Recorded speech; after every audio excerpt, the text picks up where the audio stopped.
stay intact, since this will be a data system. The state's role in our first steps, we need to notify all of the public safety entities regarding the state's role. Again, city, county, and tribal, and all of the state. We need to define all of our stakeholders, which could be the utilities, public health, the courts, our education system, and all of our federal partners. We need to develop a statewide governance organization to make sure that all of our public safety entities and first responders have a voice. Ultimately, this network needs to provide our first responders what they need from a data system. We need to develop project teams, project managers, subject matter experts, and identify the resources. We need to develop a communications plan to make sure everyone knows where the system is, what we're doing as a state, and to keep the communication open. We need to develop a roadmap, develop an education and awareness program so we can actually identify what this network will do with all of our first responders, make them aware of when it's coming, and then also be able to communicate back to the state and to all of the stakeholders of what is needed. Oh, I thought you had a question. Okay. We need to develop an architecture concept and design. This is an enterprise architecture. We need to make sure that we have all the requirements that California will need that we can then direct over to the FirstNet board so California's needs are taken care of. We need to survey all of our infrastructure. We need to define, again, our users and stakeholders, define costs and liability. And there's been a lot of questions exist around who will actually own the network. We need to identify if there's any public-private partnerships that we can leverage, and then partner with our bordering states. How this will be funded, which is, I'm sure, one of the questions. Again, there is a $7 billion allocation through the legislation that was passed, but we know today that $7 billion will not build out a nationwide network. We want to be able to look at what we're doing with Bay RICS and LA RICS investments and leverage what they're doing today. They're covering two major large metropolitan areas of California. And with their grants, we will be able to really look at how we're going to move forward and test a lot of these systems. And we have, as you identified earlier, both LA RICS and Bay RICS here to talk more about their projects. We need to look for local, for a potential grant, so that may be out there. Again, public-private partnerships, potential for any local, state, or tribal commitments to this. Part of what we need to look at is how we're going to sustain this network. Once we build it, we have to sustain it. And are there any other alternatives or options we haven't looked at? And again, there are many, many unknowns. And then California's readiness in compared with other states. I was back in Virginia at the very end of June. The National Governors Association and the NASIO hosted a statewide, all states forum for all of the states to talk and learn about FirstNet.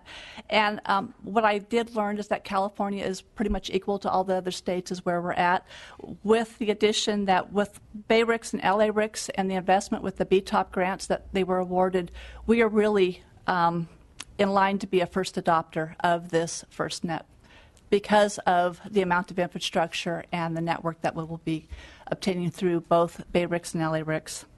In addition, most of our public safety organizations currently use the public networks for data. So they're already used to using the public network and pay for that now, so that investment can then, in turn, hopefully go into the FirstNet and be part of the network for their private public safety network.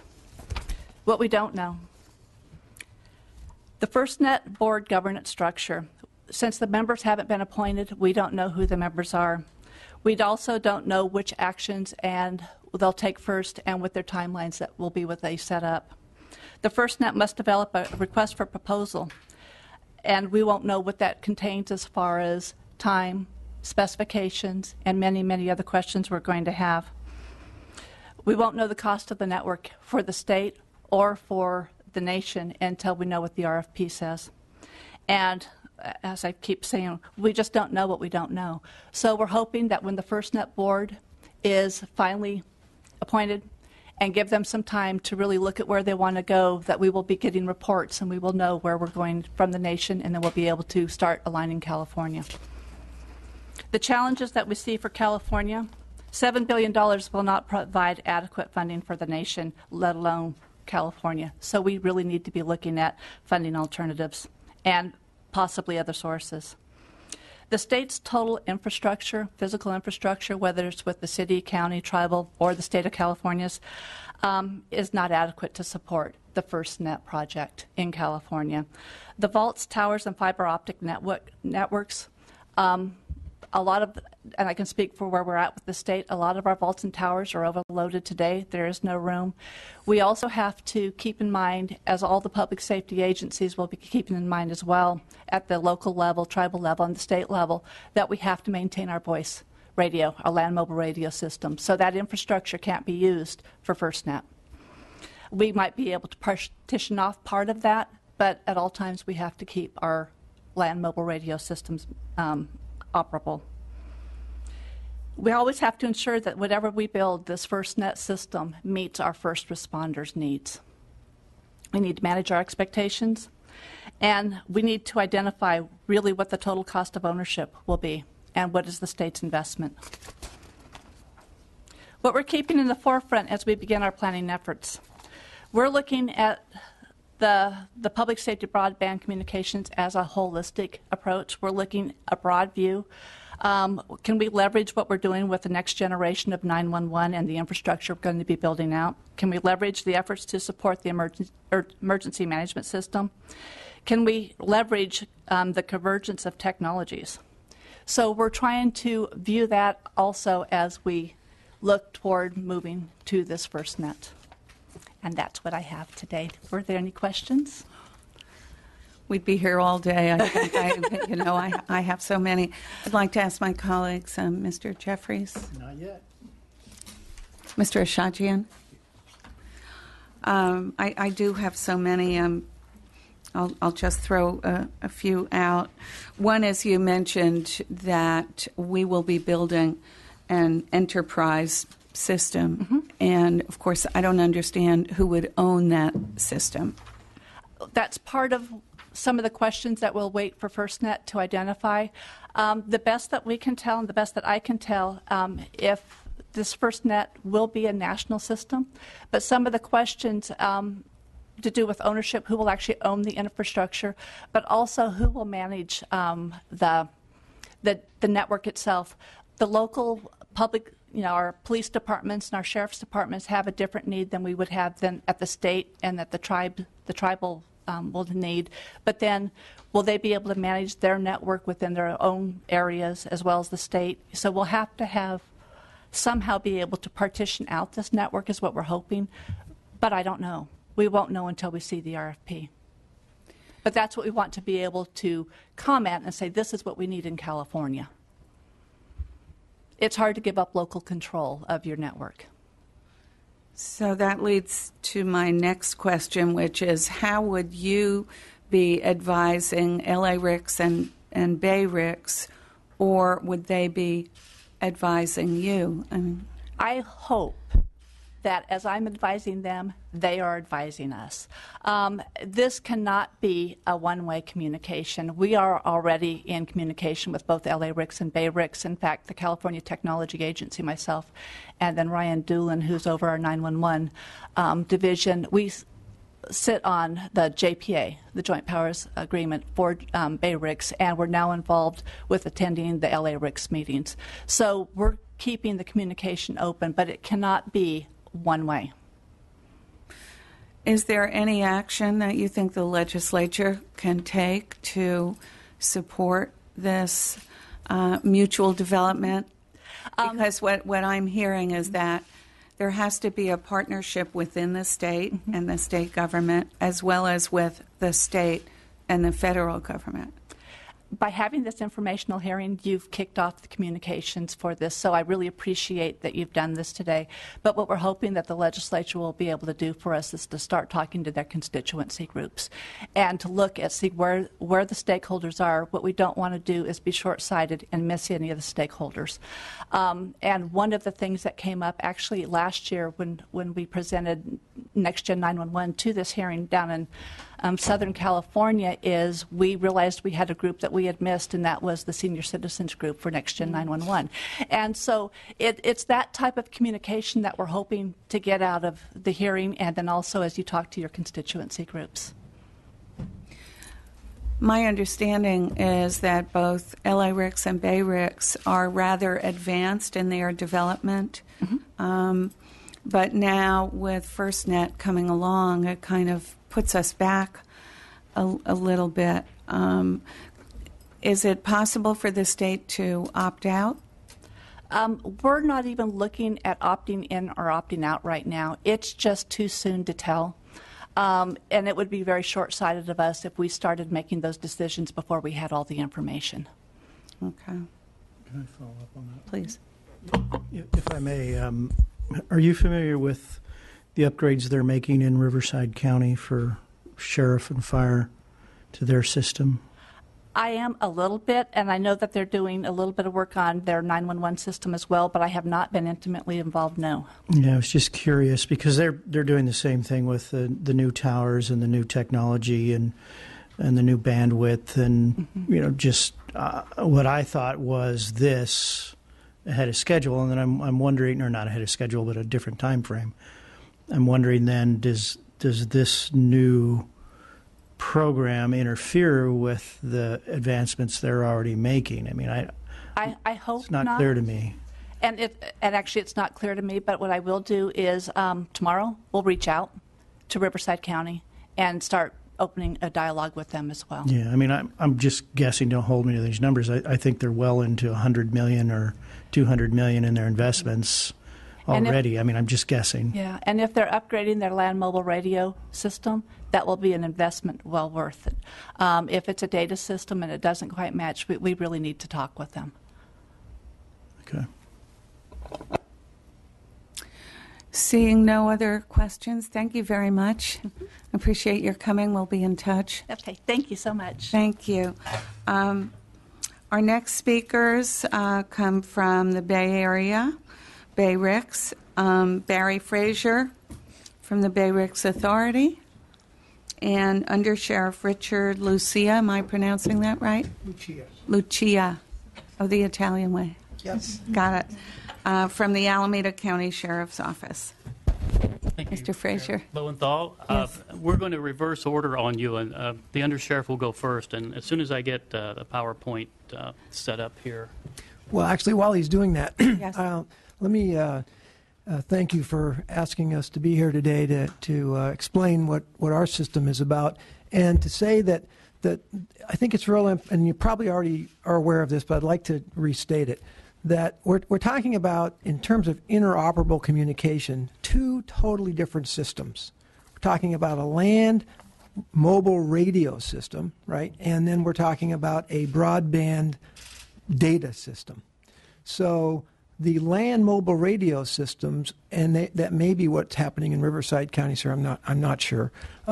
We've been upgrading those, and we've had lots of different work and grants and whatnot to get those systems up and running. In the Bay Area, we have the East Bay Regional Communication System, which is just about done. That includes 40 cities and 2 counties. So that's the land mobile radio. That's not what Bay-RICS is. So Bay-RICS and FirstNet and LA-RICS, this is all about this broadband data system.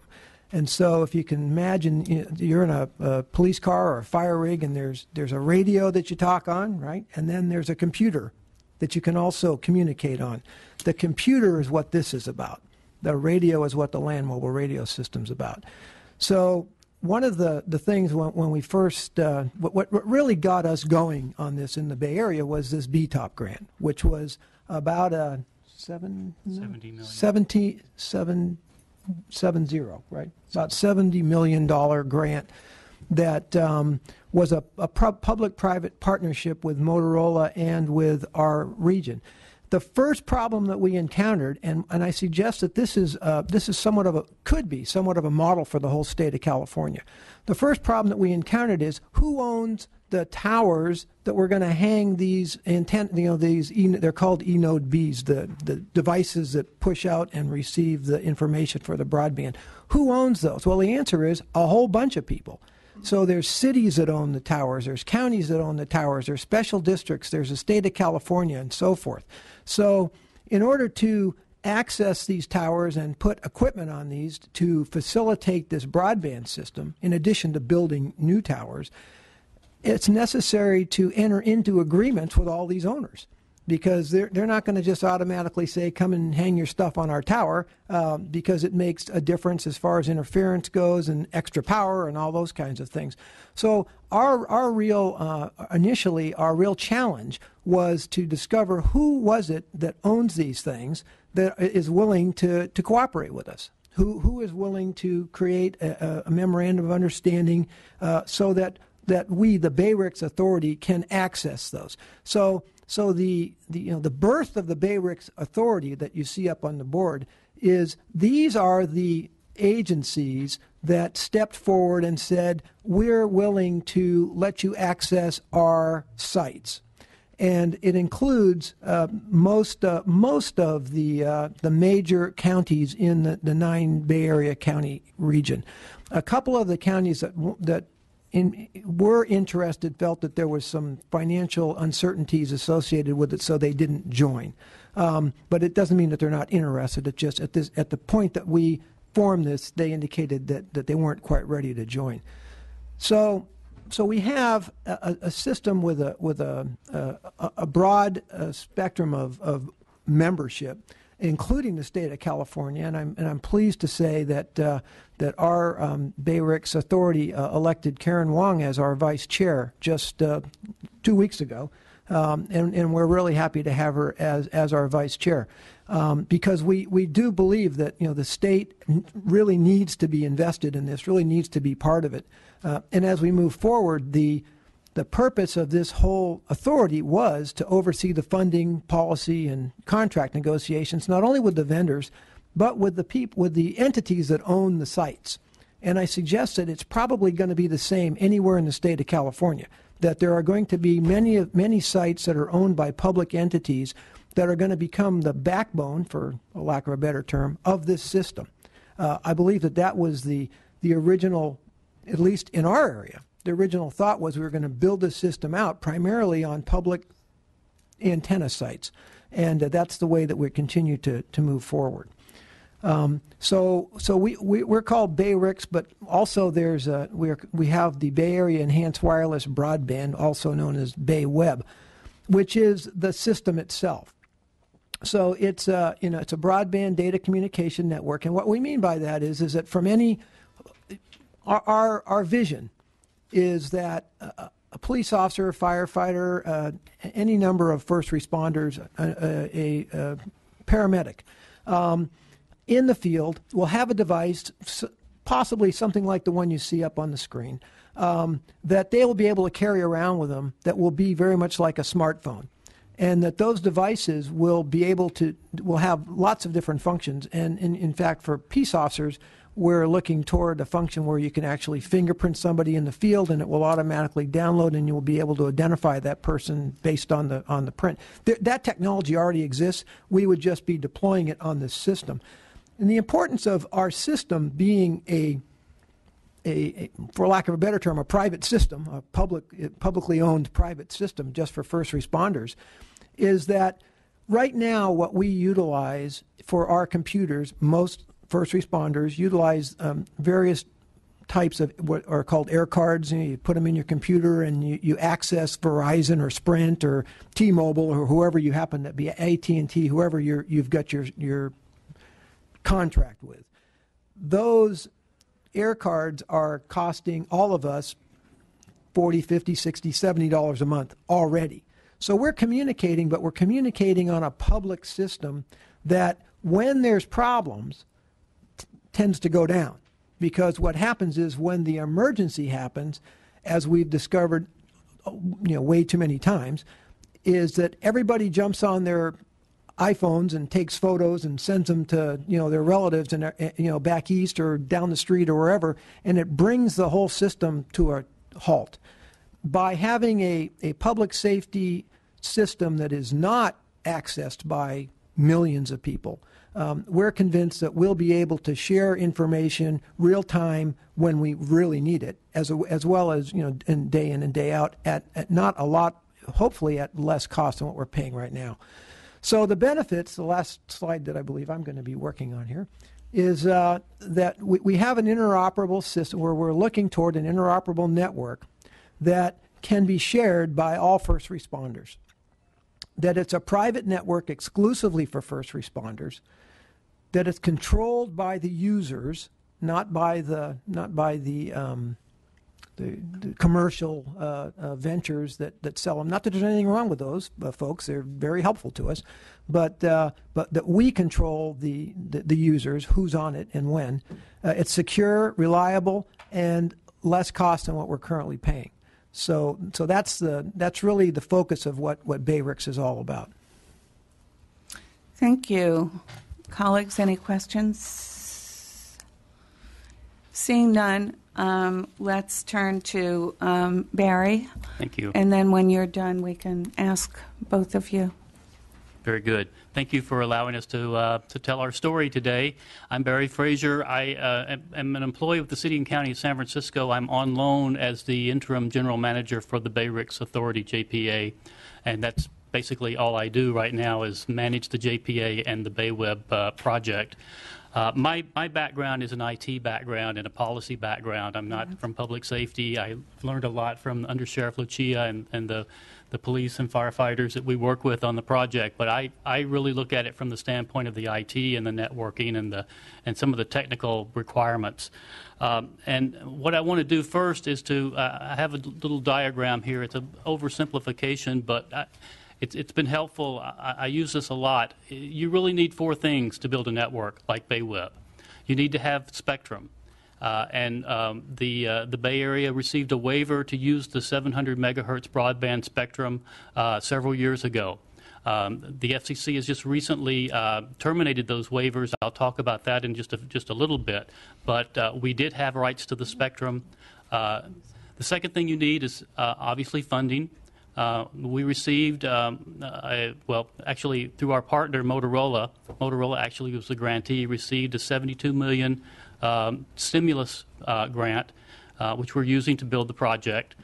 You need regional collaboration. This is not, for our project especially, this goes over borders of several counties, many cities. So you had to have the regional collaboration to secure the sites. You need staff time to help work on the sites. A lot of these sites are city and county sites, and it takes resources to build things on the sites. And finally, you need a governance structure. And that's why we put in place the JPA last year, the BayRICS Authority. Now, I always tell people, you probably, if you're going to build something like this, you probably want to start with the governance structure and then get your spectrum and your funding and your collaboration. We did it backwards. We got the spectrum first, then we got the funding, and now we've been working on the regional collaboration and the governance part of it. That's caused us some stumbles early on. We've had some difficulties early on, but I think it's a great lesson learned that we can help work with the state and with FirstNet too to help entities and regions that are building something like this understand that you need to have the collaboration and the governance, even on the local and regional level, in place before you really want to start building things. So that's kind of what I wanted to do with this slide. When FirstNet comes along, you can really replace these same elements with FirstNet funding, the $7 billion, a governance structure that's going to be on the state level, and FirstNet will have the spectrum rights. But you're still going to need that collaboration to use local sites, and you're going to need the local resources to make some contribution to make it work. Our current status of the BayWeb project, we have 136 sites secured. Well, we have 116 sites under contract with site use agreements with cities and counties. We have another 20 sites with the Bay Area Rapid Transit, BART, that we are in the final stages of getting that contract executed, but we're very close. Well, so I consider we have 136 sites now available for the project. We developed with Motorola preliminary design drawings for each of the sites, and we're now going through the process of zoning approvals, some environmental approvals, although we've gotten CEQA exemptions for a large number of these sites, and so our environmental process is going along really very well.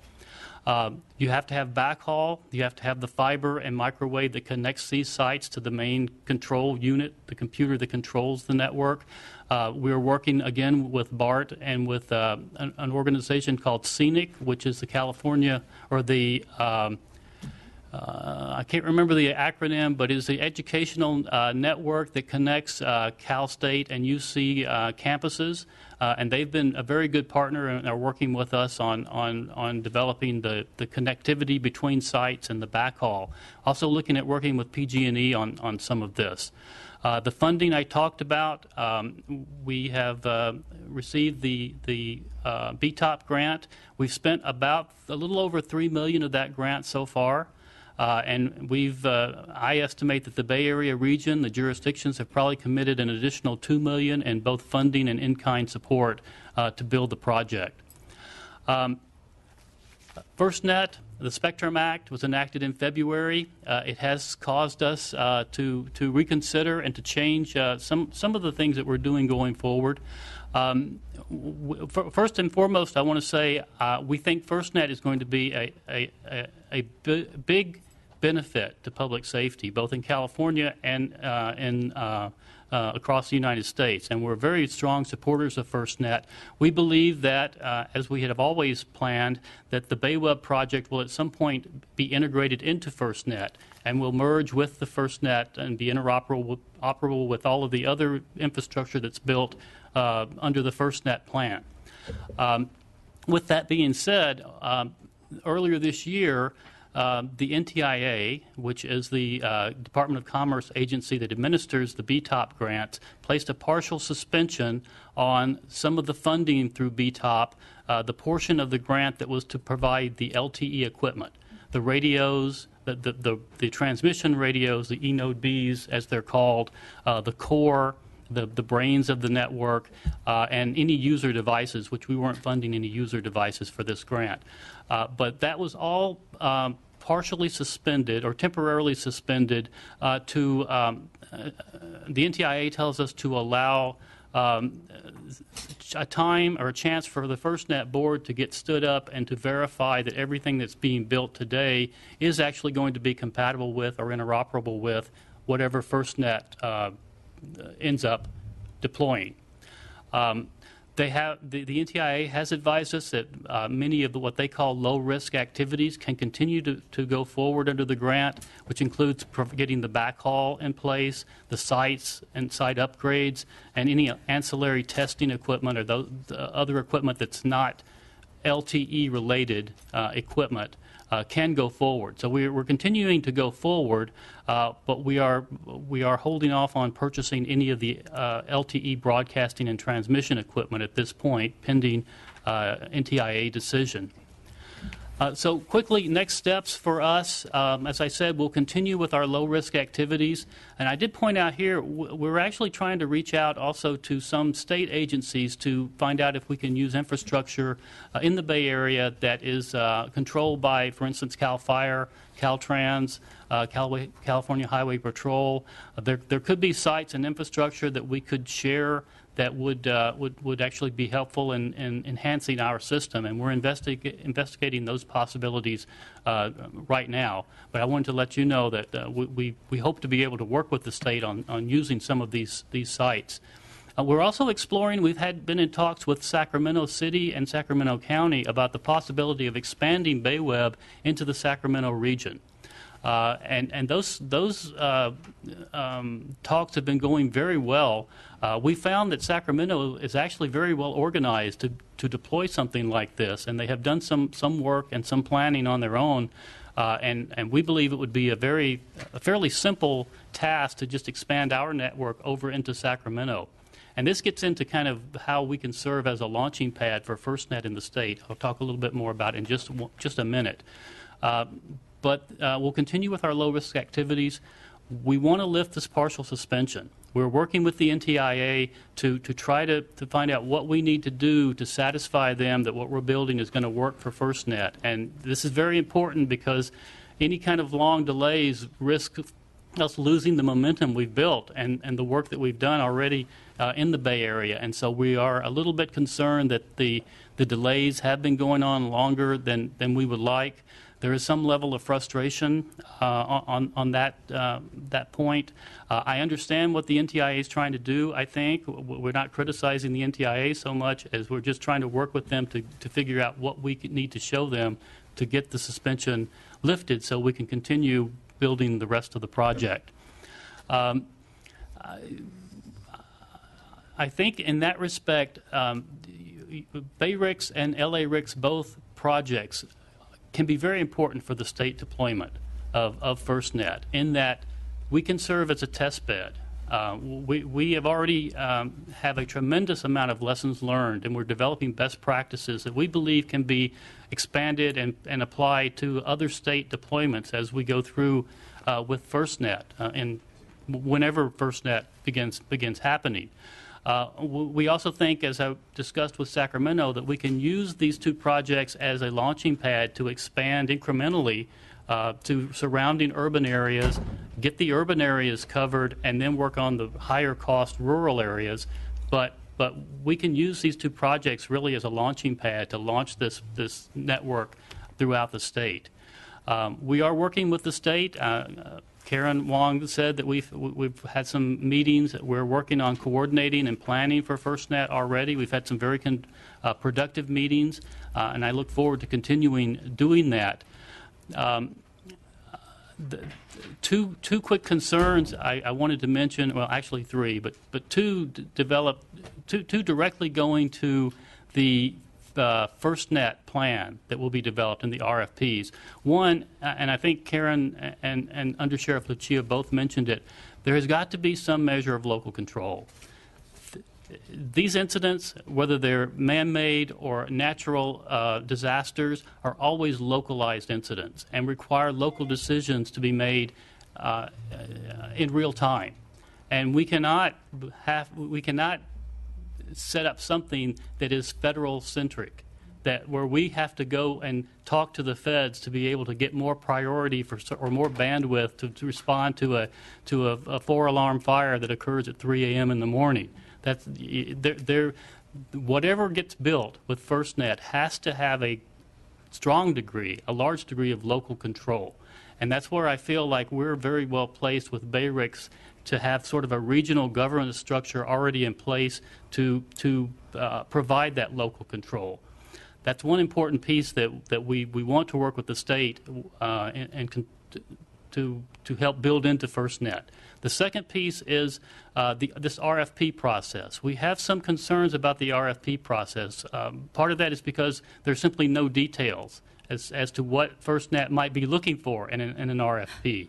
That's a little scary to us. So we really want to work with the state to provide some good information to FirstNet on what should be included in this RFP. And I think between the state and the two early builders here, we may have some leverage to help define and help craft those RFPs with the feds. I hope so. The final thing is, and this gets back to the suspension. I guess what I would like to say is that we would like to kind of reach out to the state and request some support in helping us get this suspension lifted, because I believe that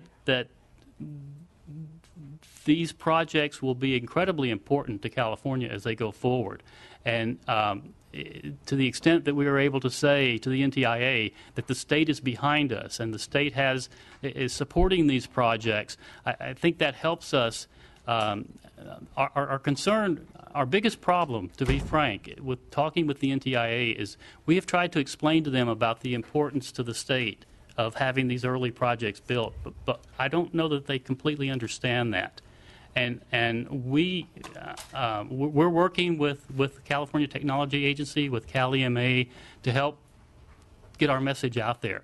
And to the extent there is anything that the legislature can do to help us send that message not to Congress, but to Washington, D.C., that would be extremely helpful on our part. I think that's all I have to say. I appreciate your time. I always love talking about our project, and either of us will be happy to answer any questions you have. Well, thank you very much. And yeah, in regards to your last statement, I really think that we should follow up on what you said, that we do have to maintain contact with the federal government as they are telling us what to do. You know, we are already partway through a system that we didn't know was going to change, you know, so the rules are being changed when you're in the middle of building a system, and that's very difficult. And, you know, Ms. Wong is sitting here, and I'm sure that she completely agrees that we must maintain communication. Now, if legislatively we need to enact something, you know, there are three of us sitting here, and we certainly would want to follow up, but it sounds to me that it's more communication than it is a legislative action.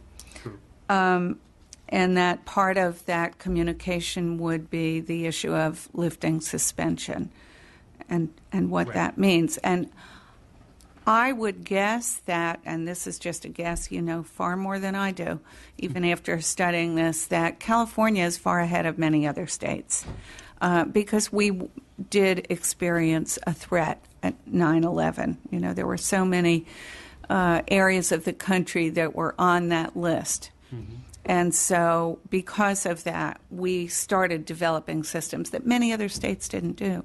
So they don't have the same skin in the game that we do at this point. And I really want to work with you and make sure that communication goes from the governor's office to the federal government and make sure that we can maintain what you've done already and build on it. We appreciate that. What do you think the contradictions are with FirstNet and what you have built up to this point?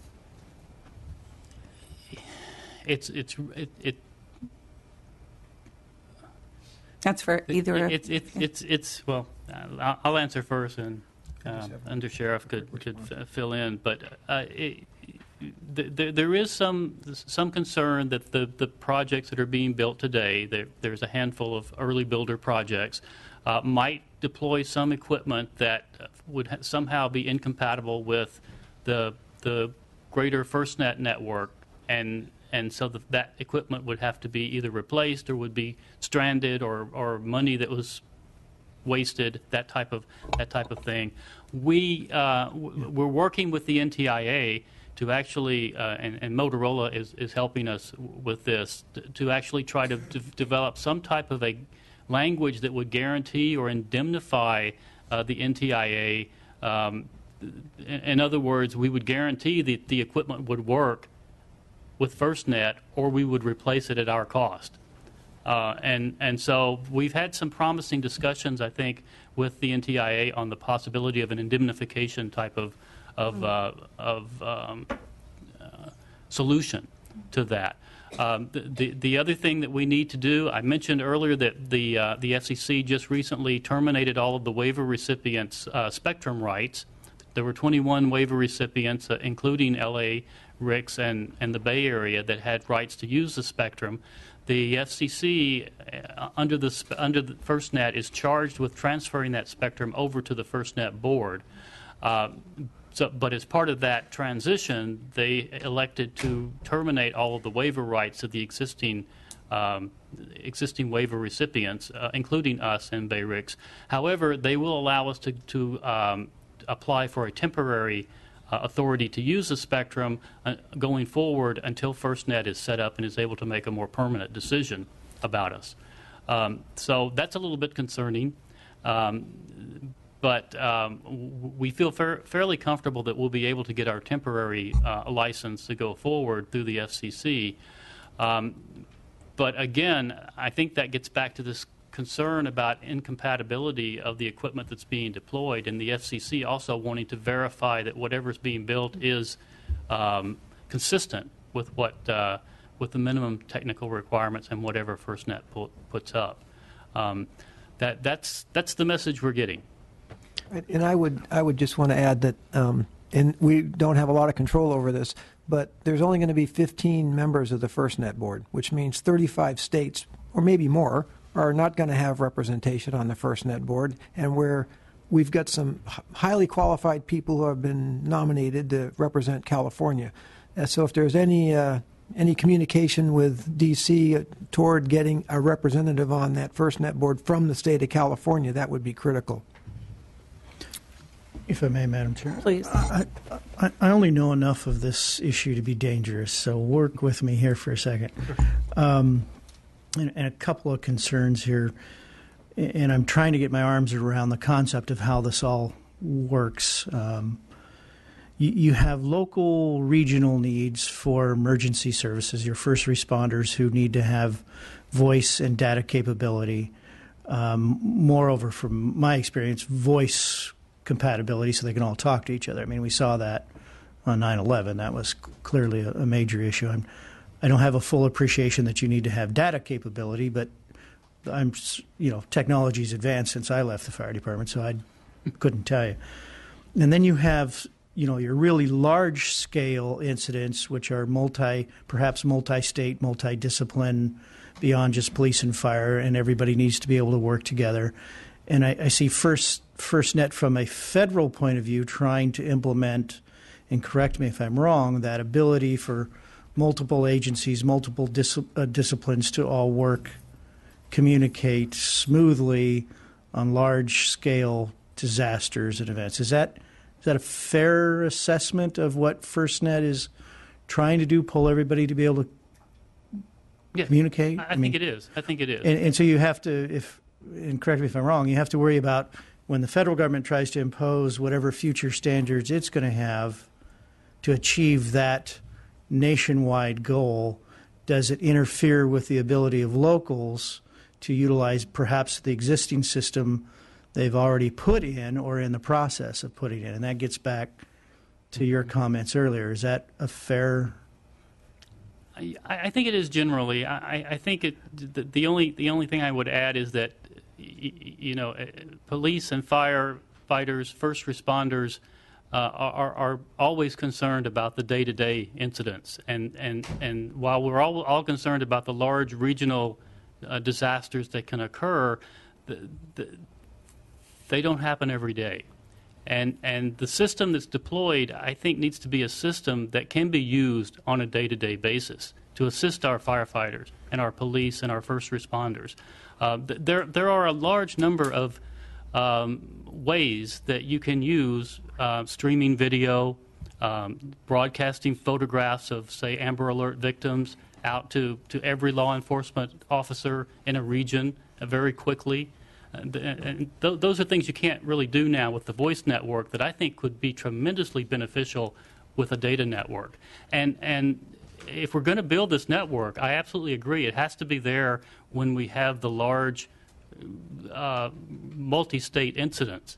But we need to also, I think, have it there for our police and our cops on the street and our firefighters to use to do their jobs better. Well, and I guess that kind of leads me to my next question, because a lot of this is proprietary based on the vendors that are providing you their technology, and some Motorola may not be capable with somebody else's operating system on their technology. So how do the folks in the Bay Area who utilize whatever system you're setting up then send their emergency responders and their apparatus and equipment to Los Angeles or to San Diego, who may have a system of its own?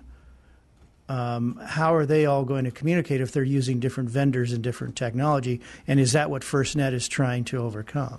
It absolutely is what FirstNet wants to overcome. And everything that FirstNet deploys will be what's called open standards. which will they will issue RFPs and someone will build the network, but the network will have to support any vendor's device that's certified for the network. Wow. And we have the same requirements in our regional contract with Motorola. Motorola is building the network, but Motorola has to certify that any competitor's devices will work on their network. And that's what's true. That's what's huge about this, about the interoperability piece, because then you really can. If we need to send firefighters down to fight wildfires in Southern California, those devices that we have up in the Bay Area will work on the FirstNet network, will work on the the LA RICS network when it's built, and that's the advantage that you have with this LTE platform, because it will be. It better be an open standard. Because my last question, if I may. Yeah. So then, did I hear correctly? You're still waiting for the FirstNet technology or requirements to be identified to even know if you're meeting or building to their standards? No. The network will be built on what's called the LTE platform, and it's a technology standard that is an international standard that is open standard and will be applied to everything that's built. So the standard's already been identified. There are still requirements that are in some ways in flux as to how the network specifically would interconnect with the early build networks. But even those have been defined to a fairly great degree, to where we're actually very confident that what we're building in the Bay Area will interconnect with anything that's built on the LTE platform anywhere else. Okay, thank you. And can I add that from our experience, no one's going to just if the $7 billion showed up, and we know that wouldn't be enough, but let's say it showed up tomorrow, no one is going to suddenly build a nationwide first responder broadband system. Not going to happen. So it takes systems such as ours and LA's that we're working on putting them. It'll be I think more of a collection of these kinds of systems with where they're overarching set of rules from FirstNet that'll get us there. So it would be, I believe it would take many years to get a nationwide system up and running. So if we are concerned about what's happening in California and in the Bay Area and throughout the state, the way we're doing it just seems to make the most sense. We just have to kind of wait until we get the I's dotted and the T's crossed from this FirstNet board, and that's why it's so important if we can get a state representative on that. So you're delaying development but not opting out.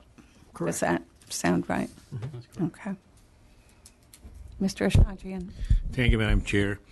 Listening to all this conversation, are we to take a leadership role by reaching out to the governor's office? My wishes were such that we could have invited maybe a member of his staff to have been part of this communications, unless somebody's here.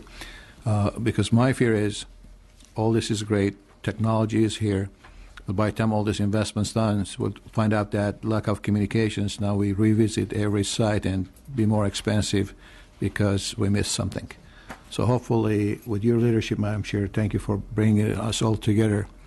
We'll start this communication, and I hope that it's not late, because I hear that there are some areas who are ahead of others, but I hope it's not those who have the product in place, they think they're ahead of the game, and they want to push it hard to be sure their products are the ones that we install, to find out at a later date that between two organizations or companies or products, they don't communicate, and we find ourselves yet in another discomfort.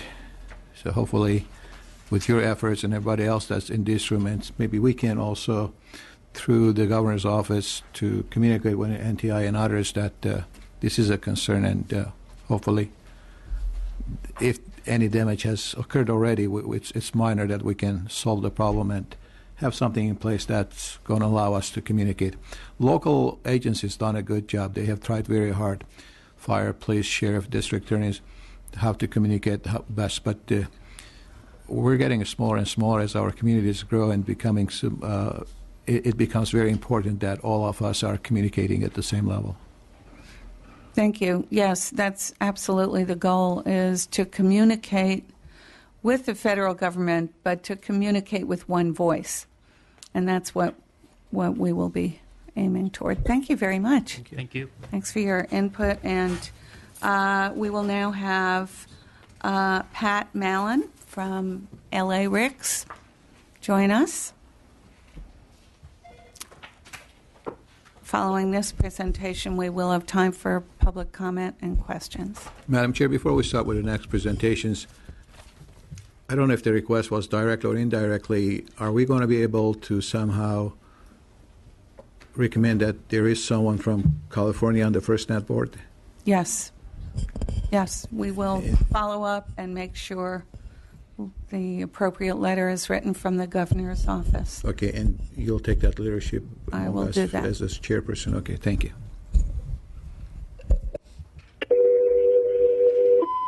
Everything you got to World Trade Center now. The fire collapsed. Yeah, we have help on the way. Have they gotten there yet? He's one person that's been shot. Hundreds of people just running around. We're clear. We'll get Red Cross out your way as soon as possible. We are worried about medical emergencies at this time. Convenience. Move everything to a fire ground for further details. It's not whether or not something catastrophic will occur, it's when. The 10 million people who live in Los Angeles County may not be aware of the safety network gaps that currently exist between police, fire, medical, and state, federal, and local resources. And the gaps are simple. We don't have a single communication system. Thus, the Los Angeles Regional Interoperability System will better protect people in Los Angeles who have to be exposed to any kind of disaster, whether it's earthquake, fire, or terrorist act, including civil disturbances. At the present time, there are 34,000 first responders representing 50 different police agencies and 31 different fire agencies throughout the county of Los Angeles. Those 81 different departments operate on a number of different radio systems. And the effort here is to bring them all into a single radio system so that if an incident begins anywhere, any first responder from Los Angeles County can operate on a single radio system and in essence coordinate their efforts. I started with the Sheriff's Department in 1967. My first experience in a radio car, I found that there were 2 radio frequencies covering the entire county. Today, there are literally hundreds of channels just for the Sheriff's Department. Each one of those channels covers a very, very small segment of the county. As we roll from one jurisdiction to the other, we have to be able to seamlessly maintain that communication. When we have major events in this region that we're known for floods, earthquake, wildland fires, so we sometimes have hundreds of different fire agencies, municipal fire departments, state agencies, federal agencies that all come to this region to provide care and first response and protection to the citizens in Los Angeles County, but they all come here in different frequencies. So if we had LA RICS and we had a platform that we can consolidate and have all of our first responders and secondary responders speak to one another on the same platform, it would be a better service to our citizens and improve safety to our responders. When we think first responders or emergency response, you often think of police, fire, but it's not just these departments that need to work together. It's all departments, it's all our agencies. Public Works is a safety first responder. We work side by side along with Sharon Fire. And during the 2009 station fire, Public Works worked with the fire department in order to clear the roads so that emergency vehicles could put out the fire. And in fact, I remember receiving a call in the middle of the night requesting approval. Could one of our trucks go in and clear the road so that the fire department could go in and retrieve their fallen comrades? It takes a coordinated multi-agency effort to respond effectively. And LA RICS is really a platform that's going to provide a way for all these agencies to communicate in a seamless manner and be most effective in our response and ultimately save lives. This is not a difficult task. The only thing that makes it difficult is people are unwilling to support what we're attempting to do. I have complete confidence that once we have the Los Angeles Regional Interoperability System in place, we will be the finest example of emergency response preparedness than any other part of the nation.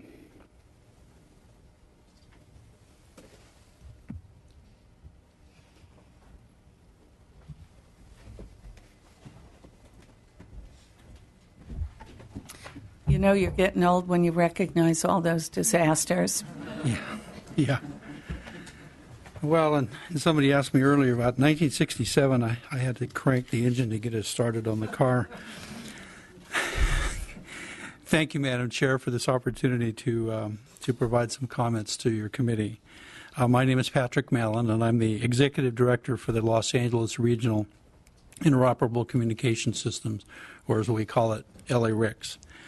The Greater Los Angeles region contains 88 municipalities and more than 10 million residents living within the area covering 4,084 square miles. The population of this region alone ranks 42 out of the 50 states. Is greater than 42 of the 50 states. Public safety service in the regions are provided by 50 law enforcement agencies and 31 different fire agencies. Interoperability, or the ability of these disparate agencies to quickly and easily communicate via radio in emergency situations, is a major operational goal of the LA-RICS project. Most local agencies currently lack this communications ability. Historically, public safety agencies within the region developed emergency communication systems that met localized needs rather than shared, but they do not provide any kind of seamless or day-to-day interoperability with other jurisdictions. These emergency communication systems include the Los Angeles systems for police, fire, airports, and harbor, the Los Angeles County systems for law enforcement, fire, and health, the Interagency Communications Interoperability System called ISIS, which does operate within some local cities, and standalone systems for the cities of Long Beach, Los Angeles Unified School District, and many others. Most of these emergency communication systems operate on separate radio towers and utilizing different equipment and frequencies, which results in duplication of costs and efforts and an inability to communicate with one another. Due to the population concentration in Los Angeles County, agencies routinely move between jurisdictions during these responses and assist other jurisdictions in those responses. Unfortunately, with the systems that we have, they're unable to communicate with each other prior to their arrival. What they do is once they get on scene, they swap radios to create interoperability. And you can imagine there that the ability to quickly respond is just degraded. The Los Angeles region is prone to some huge and large-scale events that require significant responses from the region's first responders. The LA area has the largest port complex in North America, has multiple airports, multiple sports complexes, and several high-profile visitor attractions. In addition, the Los Angeles urban area experiences homeland threats to key critical infrastructure, and natural disasters such as earthquakes, wildland fires are kind of a common occurrence in Los Angeles. Some of these constraints that result from the type of radio systems we have is capacity limitations, absence of any kind of a common channel, minimized system coverages as one jurisdiction even responds into some neighboring jurisdictions, their communication systems and ability degrades. And certainly there is an inability of managed resources during these kind of emergency responses. The tragic events of September 11th focused public awareness on the need for emergency communications from different public safety agencies to communicate with one another. To meet this challenge, the City of Los Angeles, the County of Los Angeles, in collaboration with other municipalities and public sector entities in the region, came together to form the LA-RICS Authority. Today, in addition to the City and County of Los Angeles and the LA Unified School District, more than 80 other municipalities and public sector entities within the greater LA region have joined LA-RICS as members. The authority is to construct, own, operate, and maintain an interoperable communication system, and that covers both landmobile radio or voice as well as broadband. LA-RICS will be a modern integrated wireless and voice and data that will support all the 34,000 first responders, and we certainly hope that it will bring some cost effectiveness to the shared regional system. When completed, LA-RICS will eliminate existing communications difficulties and improve public safety services and transform voice and data communications throughout the entire region. LA-RICS will establish interoperable public safety communications through wireless voice and data by pooling frequencies, utilizing existing infrastructure where practical from the cities of LA, Long Beach, the county, the Unified School District, and other municipalities located throughout the region. LA-RICS will provide unified interoperable wireless and voice data communications, will support day-to-day communication needs within individual public entities themselves, will provide instantaneous mutual aid communications due to in instances of man-made or natural disaster. It will incorporate a surge capacity for communications, resiliency and fault tolerance, future growth expansion, regional disaster recovery, maintenance, and reducing a duplication of cost. We're also looking that the LA-RICS system will support interoperability with federal, state, and local agencies such as the Highway Patrol, the FBI, and institutions such as universities, community colleges, and other jurisdictions. Our system is designed to incorporate the best practices as recommended by the U.S.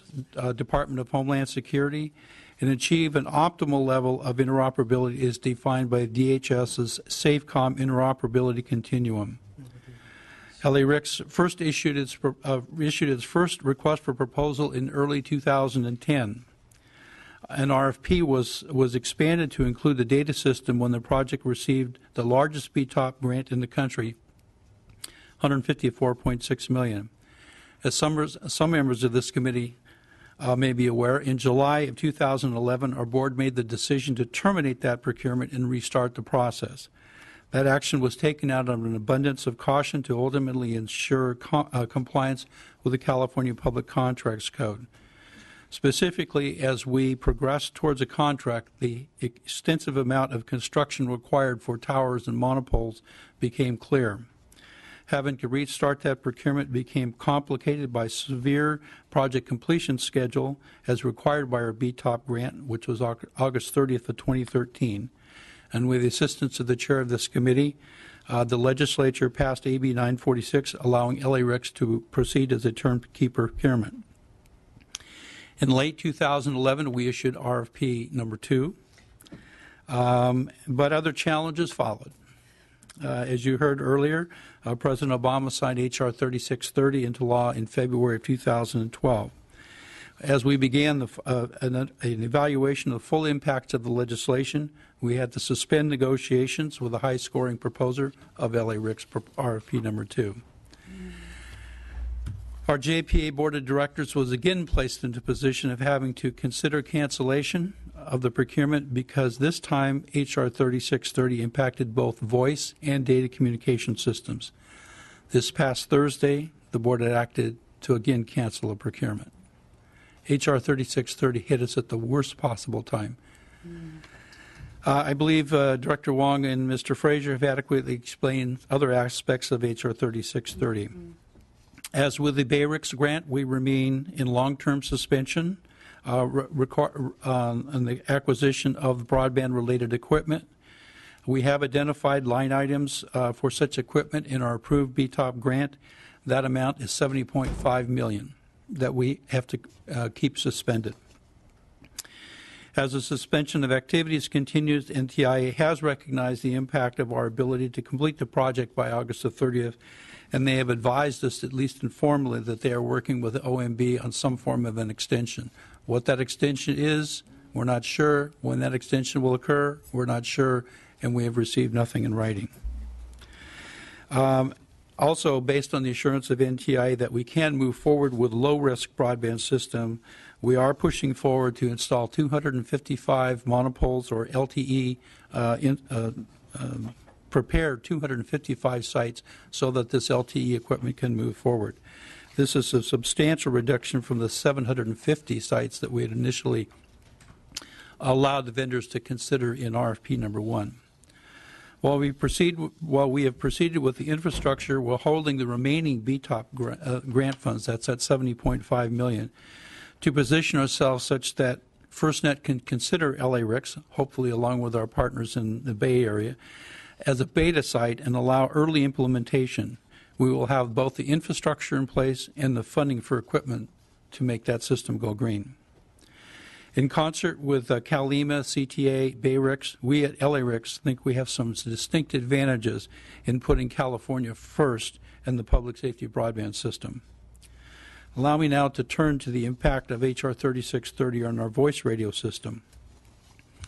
That legislation set into law the take-back, and I call it a take-back as opposed to what the legislation calls a give-back. They're taking back our T-band radio spectrum. Congress directed the FCC to auction that T-band spectrum within 9 years. The T-band frequencies are the old channels, TV channels 14 through 20, and they were vacated by the TV stations some years ago. The FCC granted public safety agencies access to those channels for voice radio communications when it recognized that other spectrums were insufficient to meet the demands of public safety. At the present time, there are 11 major jurisdictions in the country relying on the T-band spectrum for their public safety operations. Such areas include New York, Chicago, Boston, Philadelphia, and others, and of specific concern to us, Los Angeles.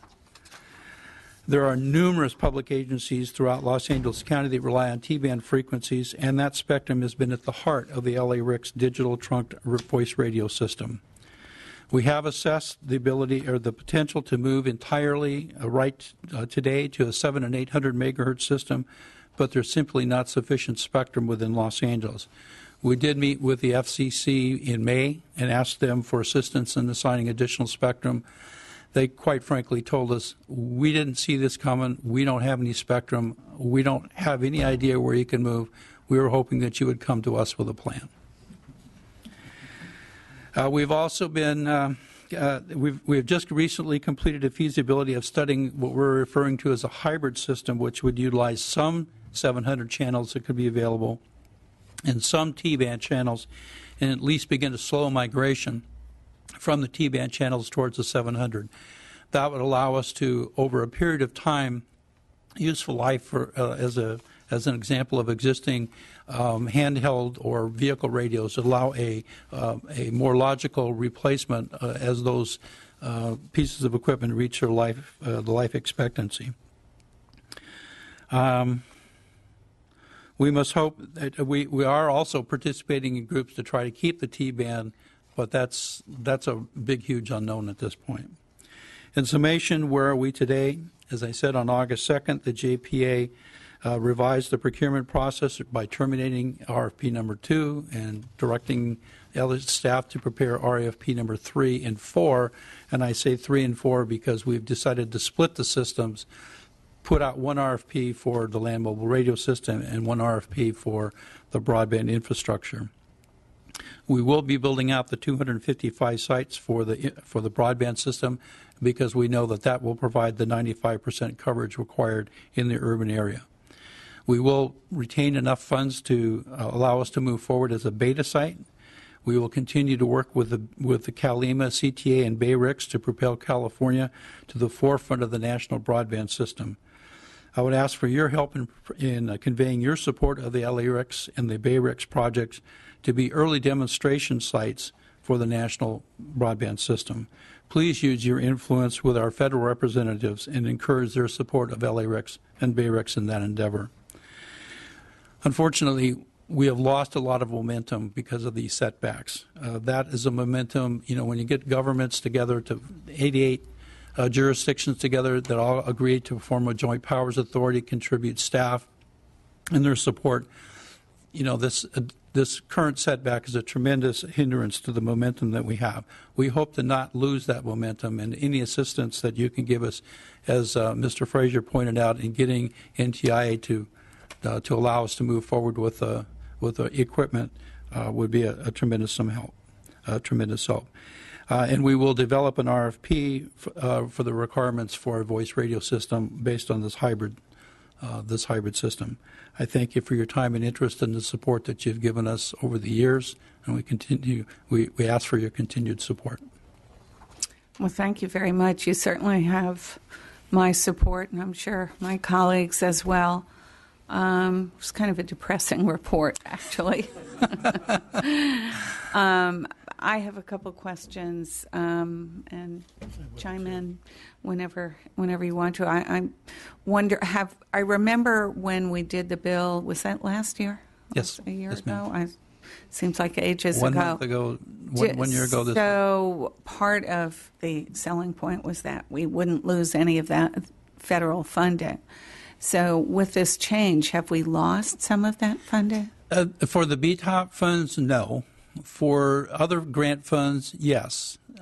We receive grants throughout the Los Angeles region for UASI, which is the Urban Area Security Initiative, and for SHISHGAP, which is I'm not sure what the acronym is, but it's a Homeland Security grant. Each one of those grants, and we've received funds for 8, 9, 10, 11, and 12 so far, and they exceeded over $100 million, and that was for the land mobile radio system. Unfortunately, as time has gone on, the grant period for the 08, which was over $25 million, has gone. We're really up against the wall. On the 09 grants, fortunately, we seem to be getting some traction with the granting agencies in recognition that the HR 3630 has hit us hard and has really forced the restart again of the procurement. So we're hoping that they will allow us some kind of an extension beyond the October of 2012, since there's just no way that we're going to get a procurement in place in 2 months. Kevin? Maybe you could help use some crayons here to help me out a little bit. The setbacks specifically are the elimination of specific grants. The expiration of grants. And so you're unable to proceed because the federal government has ceased the grants while they're trying to develop, implement? No, the grants have set expiration times. They're typically a 5-year appropriation, so that, like the 09 grant is, the UASI has set a 3-year performance period for the 09 grant, so that would expire in this October, or I'm sorry, at the end of September. So that grant period ends at the end of September. Because we do not have a contract in place to move forward with the procurement, we cannot spend those funds. And the reason you do not have a contract in place is because we have had to restart the procurement. We've had to restart the procurement because they've taken away our radio frequencies, or we would have to build. I guess that's what I'm doing. I'm chasing the tail here. I'm trying to back this up. This all goes back to the allocation of the 700 spectrum being pulled back. Is that what this goes back to? Well, no. The 700 spectrum was the D block. That was awarded to public safety. But the Congress, in approving that spectrum to be allocated to public safety, required a take-back or a give-back. That give-back was the T-band frequencies. There are only 11 jurisdictions in the United States that operate heavily on the T-band. So you figure, well, 11 jurisdictions out of the whole country, that's of minimal impact.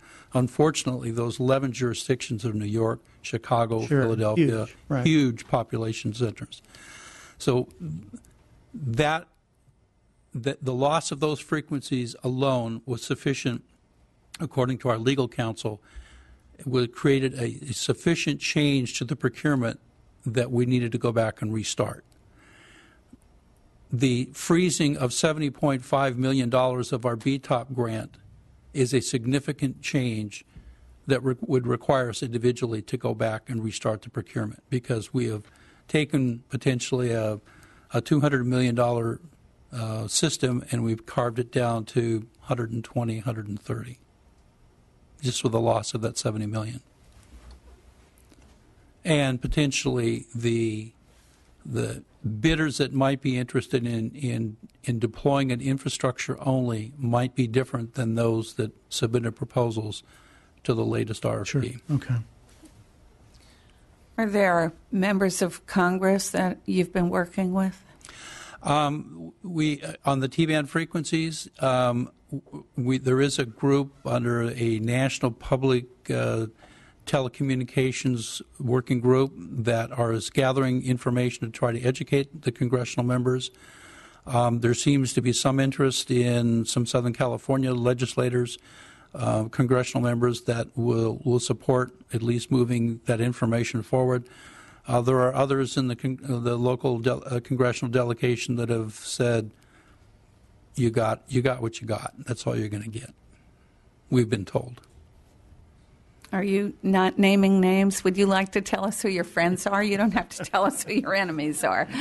Just tell us. Congressman Adam Schiff from the Pasadena-Glendale area has expressed significant interest in at least educating Congress of the impact of their decisions. Okay. Thank you.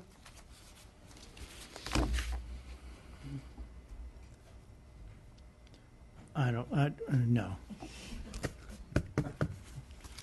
I mean, I don't see a short-term fix to this, unless Congress, administration. I guess the administration has to expedite and get things moving and get the right appointments made, and try and do no more harm to local government. Yeah, we're not taking our eyes off the goal. We are moving forward. We have actually today staff began the rewriting of the RFPs, both of them. Well, I would just like to thank you for all the work that you are doing and will continue to do. And we would like to help in any way we can. I have not really heard anything that the legislature can do other than write those letters, work with the administration here, the governor's office, and give you our support. And perhaps connect with those national groups that you just mentioned. I don't remember who said it earlier, but California is larger than 32 states or something. Well, Los Angeles County's population is larger than 42 states. Okay, 42 states alone. So I think we do need to point out to the federal government that what happens in California is going to happen in the nation. And we have been working to develop some legislation which will help us with our environmental review. We have approximately 300 sites right now between the broadband system and the land mobile radio system, between 300 and 330, each one of which would require its own individual environmental consideration. But, in recognition of the fact that it's a system, it certainly creates a huge compounding effect, and so we have some legislation which we would hope for support of, in the coming weeks. Good. I know we went through that in Riverside County with new tower sites because they're mostly remotely located in dealing with environmental approvals, and then you had to deal with the Air Resources Board for power supply systems that may require permitting of individual backup generator systems and what have you. So it got pretty ugly pretty fast, but everybody seemed to come together eventually. But what a monumental task you have. Yeah, it's daunting. Yeah. So, Mr. Ashajian wants to ask them. Thank you, Madam Chair. For clarification purposes, you said that grants are to be expired in September. What happens to the monies that were in these grants? Where do they go? Well, the difficulty with the UASI grant is because it would have, if it expires, say October 1st, there is very little time for any of those funds to be reallocated to any other purpose that could be completed within the 2 months. So if we do not get an extension, probably the grants will have to go back. What can we do to ask for an extension? Two, since they were to be expired, was there any lack of interest on our side that we didn't apply in a timely manner to get those monies, or where was the? Well, we did have the application for those grants was submitted on time.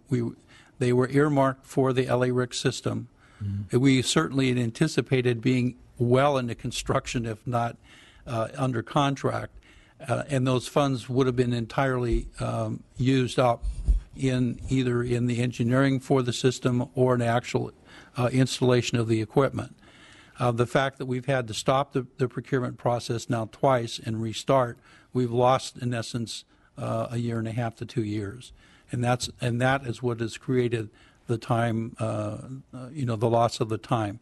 We have been working with through the city, who is the UASI coordinator for the Los Angeles region, and they have been working with CalEMA and Department of Homeland Security. And as I said, they at least have indicated to us that they're gaining some traction because both the DHS and CalEMA recognize that this latest setback was a result of federal legislation. And since your application is the pipeline, would it expire with the date that grant expires, or would they allow or give exemptions for the grant to stay just to satisfy the needs of those who probably qualify but they're already in the pipeline? In other words, not to accept any new applications, but at least deal with those who already gone through. The grant performance period is the issue, and the grant performance period ends at the end of September as it's presently constituted. Mm-hmm. That would apply to anybody. If they can grant an extension to anyone, they can grant an extension to LA-RICS and allow us to move forward. Thank you. Thank you very much. What I'd like to do now is ask for public comment. If there's anyone that would like to come forward and ask questions, I'm going to ask the presenters to answer those questions. No one? No. Yeah, it's a very complex, challenging issue. So, seeing no public comment, I want to express my gratitude to all of the presenters for being here today, for educating us, and it certainly seems that we have a slightly better handle on what's happening in this field and can be better able to help you with that communication that we all talked about. And hopefully find the right people to listen. So I hope that in the future we can continue to be a touchstone for you. As time goes on, please feel free to call on us as a committee. We're here to serve people of the state and the people who are trying to make the state a safer place. Thank you very much.